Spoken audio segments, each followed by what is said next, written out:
এবারে আমরা ভাইয়া কিছু গুরুত্বপূর্ণ সূত্রের প্রমাণ নিয়ে আলোচনা করব। আমরা চিত্রে একটি বৃত্ত দেখতে পাচ্ছি। এই বৃত্তের ব্যাসের প্রান্ত বিন্দুদ্বয়, একটা ব্যাস চিহ্নিত করা আছে, তার একটা প্রান্ত x1, y1 আর একটা প্রান্ত x2, y2। এই প্রান্ত বিন্দুদ্বয়ের স্থানাঙ্ক দেয়া থাকলে বৃত্তটির সমীকরণ নির্ণয় করতে হবে। তো ভাইয়া দেখেন, আমরা যদি এটা চিন্তা করি যে বৃত্তের উপরস্থ একটি চলমান বিন্দু x, y, তাই না? তাহলে ভাইয়া এখন আমি যদি এই বিন্দুটার সাথে এই বিন্দুটাকে কানেক্ট করে দেই এবং এই পয়েন্টটার সাথে এই পয়েন্টটা কানেক্ট করে দিই,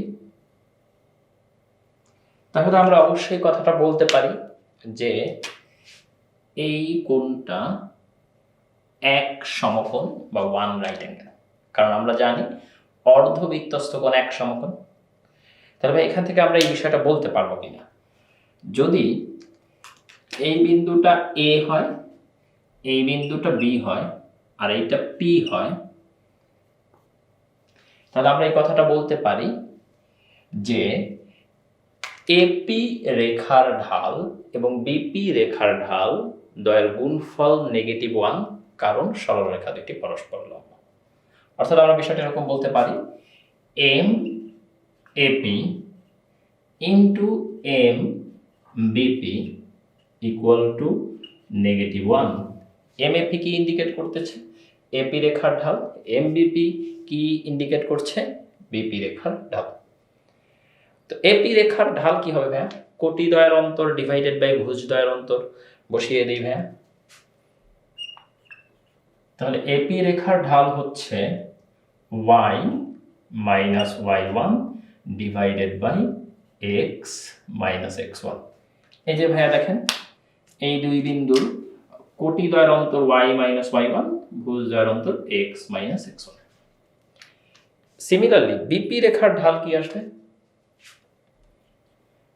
y minus y2 divided by x minus x2। y minus y2 কোথায় থেকে আসলো? এই দুই বিন্দুর কোটি দ্বয়ের পার্থক্য আর x মাইনাস x2 ভুজ দ্বয়ের পার্থক্য, ইকুয়াল টু কত ভাইয়া? -1। এখন ভাইয়া আমরা যদি এই নিচের অংশটুকুকে ওই পাশে পাঠিয়ে দিই, তাহলে এটা এরকম দেখাবে, y minus y1 into y minus y2 equal to -x minus x1 into x minus x2। সবগুলোকে এক পাশে নিয়ে এসে লিখলে কি হবে? x minus x1 into x minus x2 plus y minus y1 into y minus y2 equal to 0। এই যে দেখেন ভাইয়া, এই নেগেটিভ টার্মটা এই পাশে এসে পজিটিভ হয়ে গেছে। তাহলে ভাইয়া যখন আপনার কাছে বৃত্তের ব্যাসের দুইটি প্রান্ত বিন্দুর স্থানাঙ্ক দেওয়া থাকবে, তখন আপনি ডিরেক্ট এই ফর্মুলাটি ব্যবহার করবেন।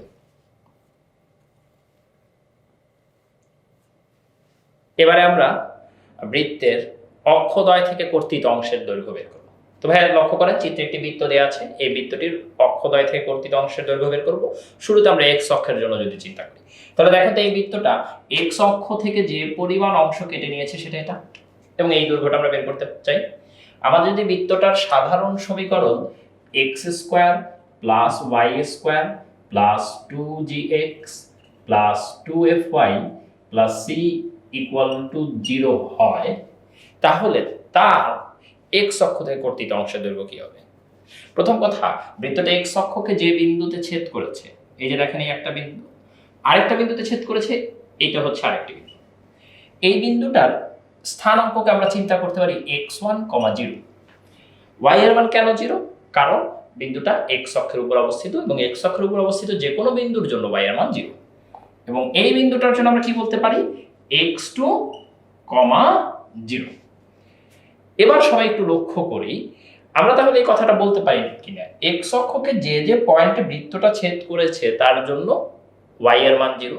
তাহলে আমি এখন এই সমীকরণ y = 0 বসালে কি পাচ্ছি ভাইয়া দেখেন তো? এরকম একটা বিষয় পাচ্ছি। এক্স স্কোয়ার যেহেতু ওয়াই 0 তাই ওয়াই স্কোয়ার বাদ 2gx 2fy ও বাদ প্লাস c ইকুয়াল টু 0।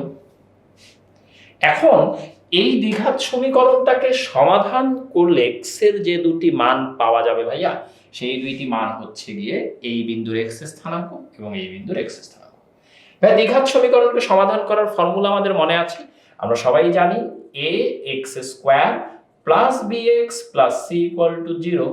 এই দ্বিঘাত সমীকরণ বা কোয়াড্রেটিক ইকুয়েশনের solution x equal to negative b plus minus b square minus 4ac by 2a। তো ভাই এখন এটার সাথে এই ইকুয়েশনটাকে কম্পেয়ার করলে x স্কোয়ারের সাথে a আছে, এখানে x স্কোয়ারের সাথে 1 আছে, তাই a ইকুয়াল টু 1। দেন ভাইয়া এখানে দেখেন x এর সাথে b আছে, x এর সাথে 2g আছে, তাই b ইকুয়াল টু 2g, আর এখানে c এর জায়গায় c আছে, তাই c ইকুয়াল টু c। বসালে ভাই আমরা যে মানগুলো পাবো x equal to negative b plus minus b square minus 4ac divided by 2a। এবার ভাই সবাই একটু লক্ষ্য করেন তো, এখান থেকে যদি আমরা 4 কে কমন ফ্যাক্টর নিয়ে রুট ওভারের বাহিরে নিয়ে আসি, তাহলে ওই 4 কি ভাইয়া 2 হয়ে যাবে না? তাহলে এটা কি এরকম লেখা যাবে না, negative 2g plus minus 2 square root g square minus c by 2। এবার ভাইয়া লক্ষ্য করি উপরে দুইটা টার্মের সাথে একটু কমন ফ্যাক্টর হিসেবে আছে আর নিচেও 2 আছে, তাহলে কমন ফ্যাক্টর ক্যান্সেলেশনের পর আমরা এটাকে এরকম লিখতে পারি negative g plus minus square root g square minus c। ভাই এবার একটু লক্ষ্য করেন x এর যে দুটো মান এসেছে, একটি x1 একটি x2, এই চিত্র অনুসারে বড় মানটি x1 ছোট মানটি x2। আচ্ছা তাহলে আমরা যে দুটো মান পেলাম, একটা হচ্ছে negative g plus square root g square minus c, আরেকটি হচ্ছে negative g minus square root g square minus c। এখন ভাই সব একটা বিষয় লক্ষ্য করেন, অক্ষ থেকে কর্তিত অংশের দৈর্ঘ্য, এখানে x অক্ষ থেকে কর্তিত অংশের দৈর্ঘ্য এই যে এই দৈর্ঘ্যটা, ভাইয়া এই বিন্দুটা যদি x2, 0 হয় তাহলে অবশ্যই এখান থেকে এই পর্যন্ত দৈর্ঘ্য x2, আর এই পুরো দৈর্ঘ্যটা x1, তাহলে এই x1 থেকে x2 বাদ দিলে এই দৈর্ঘ্যটা পাবো x1 মাইনাস x2। তাহলে x1 মাইনাস x2 বলতে আসলে কি বোঝাচ্ছি, এই যে এইটা থেকে এটাকে বিয়োগ দেব, এখানে কি x1 কে x2 এটা বুঝতে সমস্যা হলে কি করব, মডুলাস দিয়ে দেব।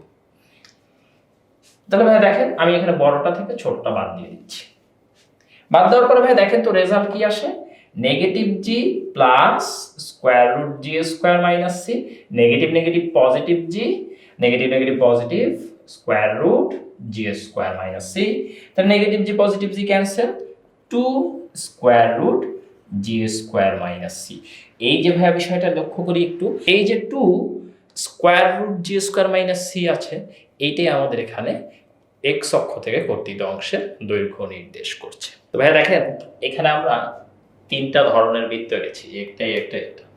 তো আমার উদ্দেশ্য হচ্ছে দেখেন আপনি যে x অক্ষ থেকে কর্তিত অংশের দৈর্ঘ্য 2 square root g square minus c পেলেন, এই রুট ওভারের ভিতরে যদি কখনো নেগেটিভ কোনো কিছু চলে আসে, তো ভাইয়া রুট ওভারের ভিতরে যদি নেগেটিভ কোনো কিছু চলে আসে, তো আমরা জানি এটা তো অবাস্তব। এটা আসলে কি মিন করতেছে, এটা মিন করতেছে বৃত্তটি x অক্ষ থেকে আসলে কোনো কিছু কেটে দেয়নি, অর্থাৎ x অক্ষকে সে ছেদই করে নাই।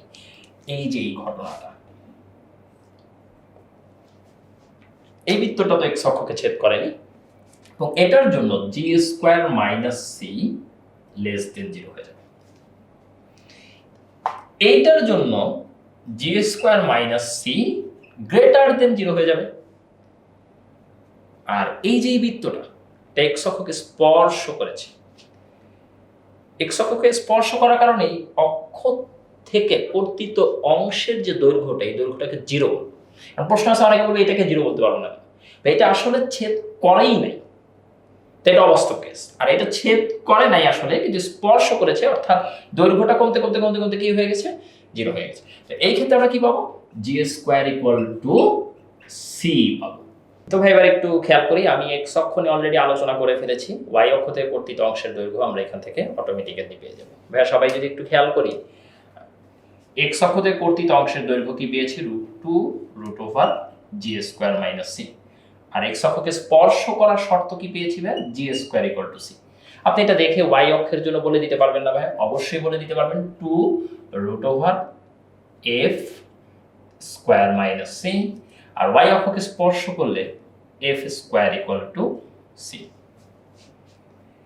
তো এবার ভাই সবাই একটু খেয়াল করি, যদি উভয় অক্ষকে স্পর্শ করে, উভয় অক্ষকে স্পর্শ করলে